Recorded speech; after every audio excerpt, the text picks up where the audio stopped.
Hello, awesome people. I hope you're having a great day today. Today we're taking a look at the penultimate short story in the Weird Tales collection that we're doing a deep dive into.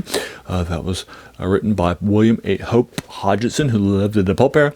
He died in 1918, and this short story called The Hog, which is 50 pages long, was published posthumously in 1947, almost 3 decades after his death. So this is pretty fun. It's definitely a longer short story, so I've been putting it off for the last few days because I've had, like for example on Friday night I got back from my board game night at 11:30 p.m. and that's obviously too late to knock out a 50-page short story for you folks. But last night was Saturday. I started reading at 6:41 and I finished at 8 o'clock even, so it knocked out about 100.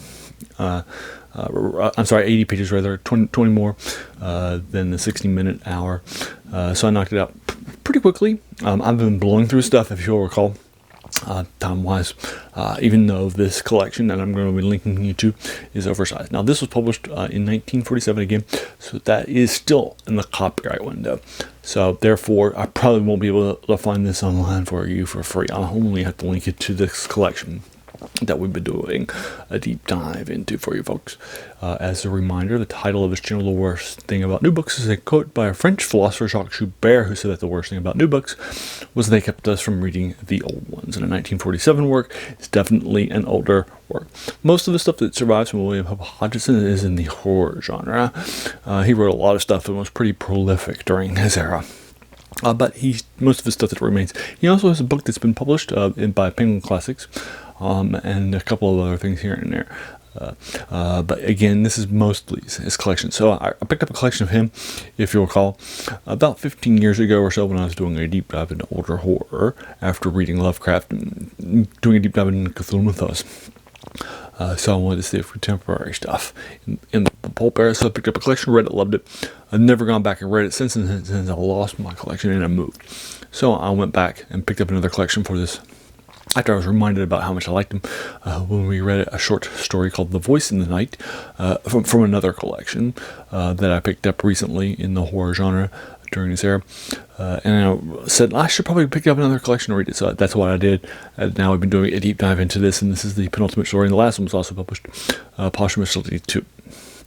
For you folks, and then the last one's pretty short. So this is the longest short story in the collection. The only one that took me longer than an hour, or not even an hour, to knock out because he's been pretty quick, even because of the size. Because he was a very fast writer. So let's knock out my review. As a reminder, my reviews are spoiler free, so that way you won't be having a heavy thing. So we'll probably just only talk about the first 5 or 10 minutes. First 5 or 10 pages rather of this short story for you folks. So anyway, what's happening in The Hog?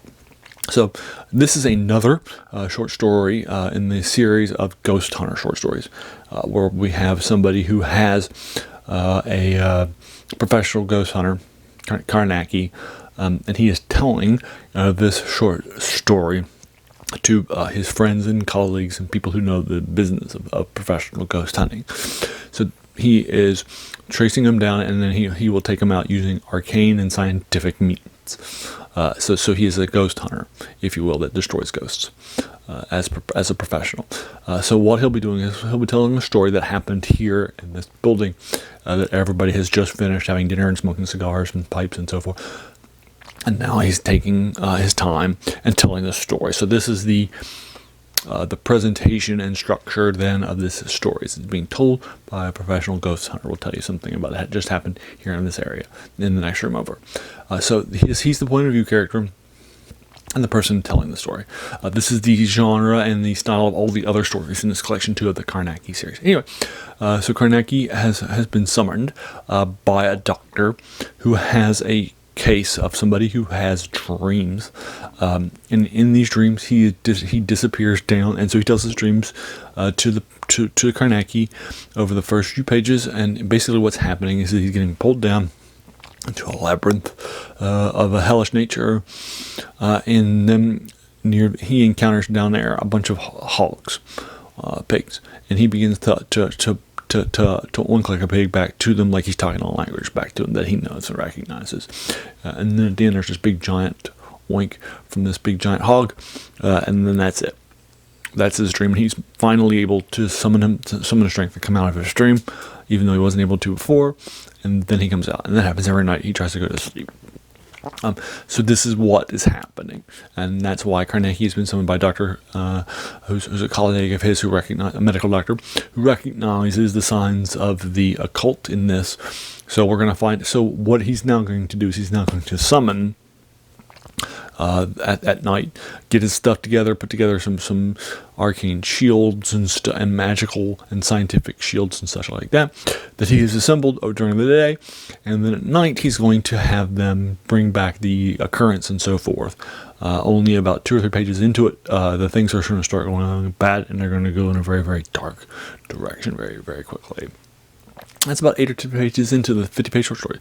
So I'll leave you there with my quick little synopsis. So there you go. That's The Hog for you folks. So anyway, have you read The Hog? If so, what did you think about it? Would you like to talk about in the spoilers below? I'm giving it probably a 7.5 out of 10. Usually it's pacing well, but it's probably a little too long by about 4 or 5 pages. So I'm giving it 7.5. If you agree or disagree, let's talk about it in the comments below. If you want to talk about spoilers or the ending, let's talk about that too. If you enjoyed this, why not hit that subscribe button? There's going to be a lot more of these to follow. And then finally, I want to thank you so much for taking some time out of your day and investing it and watching my video. We all have so many things that are happening in our lives, and we're pulled in so many different directions. So the fact that you spent this time with me is incredibly humbling, and I appreciate it. So thanks again, and have an amazing day.